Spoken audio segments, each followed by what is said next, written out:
कौन सा है? क्षेत्रफल और आयतन। पृष्ठीय क्षेत्रफल और आयतन। आ जाओ, पृष्ठीय क्षेत्रफल और आयतन। पार्ट कौन सा है ये? 12वां। वैसे मैंने 9th में थोड़ा इसके बारे में बताया था आपको, लेकिन आप लोगों को ध्यान नहीं होगा, थोड़ा सा ध्यान से समझना है, ठीक है। अब देखो इसमें क्या है, आज क्या डेट है? 17। पृष्ठीय क्षेत्रफल और आयतन पहले समझने वाली चीज है, ठीक है। सपोज मान लो ये बॉक्स है, ये दिख रहा है आपको बॉक्स? यहाँ पर क्या है, इस बॉक्स में अगर आपको बोले कोई पृष्ठीय क्षेत्रफल, क्या बोले? पृष्ठीय क्षेत्रफल। क्षेत्रफल हमेशा एक तल का होता है। क्षेत्रफल हमेशा किसका होता है? तल का। जैसे अगर आपको कोई बोले ना इस बॉक्स का पृष्ठीय क्षेत्रफल निकालो, कुल पृष्ठीय क्षेत्रफल कौन सा? कुल जितने पृष्ठ है, कितने पृष्ठ है? 1 2 3 4 5 6। तो इन 6 का क्षेत्रफल निकाल के उसे जोड़ना है। बात समझ आ गई? तो कुल पृष्ठीय क्षेत्रफल मतलब ये का क्षेत्रफल, इस वाले भाग का क्षेत्रफल, इसका समझ गए? मतलब अगर आपको कुछ मान लो इस पे कलर करना है, तो जितने भाग पे आप इसके कलर करते हो समझ लो वही इसका पृष्ठीय क्षेत्रफल है। समझ गए? क्षेत्रफल हमेशा एक तल का होता है, मैंने पहले बता दिया। तल समझ गए ना? जैसे जमीन है, समतल है, तो इसका क्षेत्रफल आई बात समझ में? एक तल का क्षेत्रफल होगा। बात समझ आई? और बात आती है जब आयतन की। आयतन मतलब अब इसी बॉक्स का अगर आयतन की बात करें, तो आयतन मतलब इसके अंदर कितना स्पेस है, कितनी जगह है। बात समझ में आ गई? इसमें कितनी चीजें भरी जा सकती हैं, वो इसका क्या है? आयतन। आई बात समझ में? नहीं आई? आ गई? मतलब इसमें कितना मटेरियल डाल सकते हो, अगर आप मान लो आप इसमें कुछ डालना, मान लो इसमें कितनी हवा है, वो आयतन है। इसमें कितना आप चावल, मान लो चावल भर रहे, कितना चावल आएगा, वो इसका आयतन है। समझ गए? इसमें कितना पानी आएगा, वो इसका आयतन है। मतलब जो चीज के अंदर क्या हो सकती है, भरी जा सकती है, वो उसका क्या होगा? आयतन। आई बात समझ में? इस क्षेत्रफल और आयतन में अंतर स्पष्ट हुआ जी? क्षेत्रफल हमेशा एक तल का होगा, आई बात समझ? साइड का होगा। साइड मतलब इन दीवारों का होगा, बाहर का होगा, चाहे किसी भी चीज का होगा, चाहे इस डब्बे का हो, चाहे गोले का हो, चाहे शंकु का हो, चाहे बेलन का हो, किसी भी चीज का। बात समझ में आ गई? या घर में भी जो बर्तन है, आप पे मान लो गिलास ही है, गिलास अगर कोई पृष्ठीय क्षेत्रफल बोलेगा तो इधर है ना। और एक चीज और समझना कि कुल पृष्ठीय क्षेत्रफल और वक्र पृष्ठीय क्षेत्रफल, दो चीज बताई मैंने आपको पहले भी। पृष्ठीय मतलब कि वक्र पृष्ठीय मतलब केवल चारों तरफ, वक्र पृष्ठीय मतलब चारों तरफ, और कुल पृष्ठीय मतलब ऊपर से भी और नीचे और चारों ओर से टोटल। समझ गए ना? तो ये है आपका कॉन्सेप्ट। अब आई बात समझ में? चलो अब पहले आपके पास जो आकृतियां हैं, आपको सिंगल आकृतियों के बारे में आपने 9th क्लास में पढ़ लिया था। सिंगल आकृतियां समझ रहे हैं? जैसे खाली घनाभ पढ़ लिया था, खाली घन पढ़ लिया था, बेलन पढ़ लिया था, गोला पढ़ लिया था, नहीं था तो जो भी था जो पढ़ लिया था। अब जो आपके पास है बेटा, इसमें संयोजन होगा। क्या होगा? संयोजन। मतलब दो आकृतियों को मिलकर एक तीसरी आकृति बनेगी, और उसका आपको कभी पृष्ठीय क्षेत्रफल निकालना है, कभी क्या निकालना है? आयतन। आई बात समझ में? तो सबसे पहले इसको निकालने के लिए आपको फॉर्मूले पता होने चाहिए। मैंने आपको पहले भी फॉर्मूले बताए थे नहीं बताए थे? याद है या नहीं याद है? यदि नहीं याद है तो मैं एक बार और बता देती हूँ। सबसे पहले बात आती है घन की। किसकी आती है? घन। तो घन का यहाँ पे लिखती हूँ मैं पृष्ठीय क्षेत्रफल, वक्र पृष्ठीय लिखती हूँ। क्या लिखती हूँ? वक्र पृष्ठीय क्षेत्रफल। और यहाँ लिखती हूँ कुल पृष्ठीय क्षेत्रफल, कुल पृष्ठीय क्षेत्रफल। और यहाँ पर लिखती हूँ क्या? आयतन, ताकि तीनों सूत्र एक ही बात है। बात समझ में आ गई? तो घन में कितनी, घन कैसा होता है? आपने घन देखा जी? घन ऐसा होता है, कुछ ऐसी आकृति होती है, क्यूब, जिसे आप क्यूब बोलते हैं, खेलने वाला क्यूब भी बोलते हैं। ऐसा होता है जिसकी लंबाई, चौड़ाई, ऊंचाई तीनों क्या होती है? बराबर। तो उसका जो वक्र पृष्ठीय क्षेत्रफल होता है, देखो एक जो पृष्ठ होता है इसका, ये वर्गाकार होता है। वर्ग के आकार का होता है।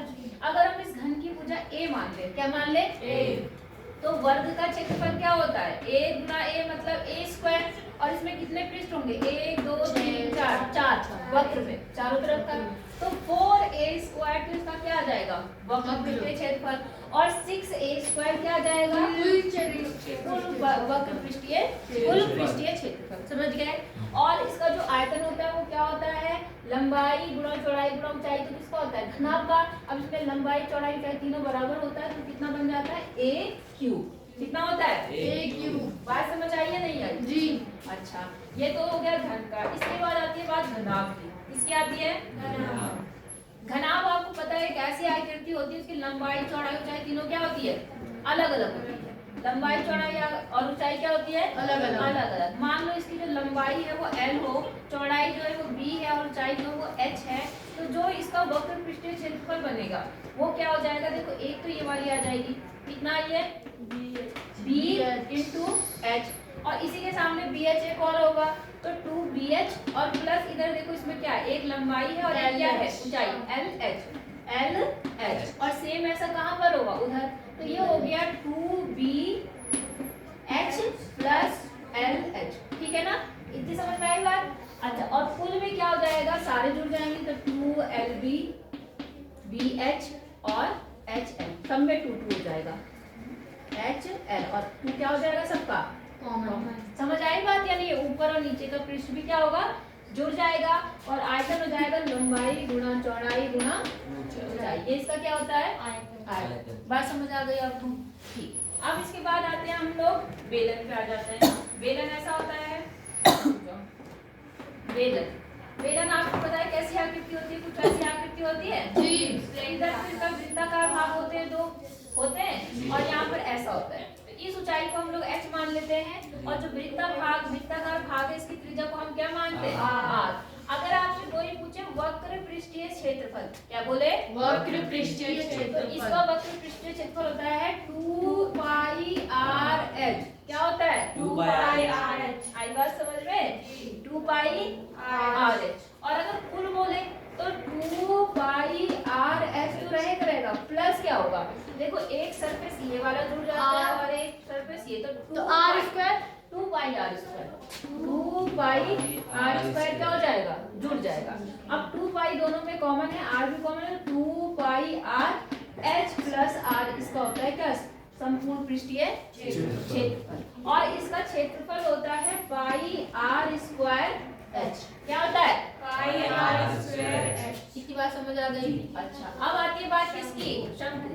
शंकु आपका ऐसा होता है, आपको पता है, जैसे जोकर की टोपी होती है। तो अब इसमें क्या है? देखो यहाँ पर ये r है, इसमें ये जो चीज है ये ऊंचाई होती है, और जो ये ऐसी वाली तिरछी ऊंचाई बोलते हैं, याद होगा आपको? कौन सी ऊंचाई? तिरछी। अब तिरछी ऊंचाई, तो इसका जो वक्र पृष्ठीय क्षेत्रफल होता है वो होता है पाई r l। क्या होता है? पाई r l। पाई r और l से बनता है इसका क्या? वक्र पृष्ठीय क्षेत्रफल। अब उस वक्र पृष्ठीय क्षेत्रफल में ये वाला क्षेत्रफल आपको क्या करते हैं? जोड़ देते हैं, तो पाई r स्क्वायर इसमें क्या होगा? जुड़ जाएगा, तो पाई r l plus pi r square, तो पाई और r अगर आप कॉमन ले लोगे तो कितना आएगा? ये होगा इसका वक्र पृष्ठीय क्षेत्रफल। समझ गए कि नहीं समझे? और इसका आयतन जो होता है वो इसका बेलन के आयतन का तिहाई होता है, तो 1/3 पाई r स्क्वायर h। बोलो बात समझ आ गई? 1/3 पाई r स्क्वायर हो जाएगा h। हाँ समझ गए? नहीं समझे? यहाँ तक समझ आ गया? अच्छा, अब आती है बात लास्ट, ये गोला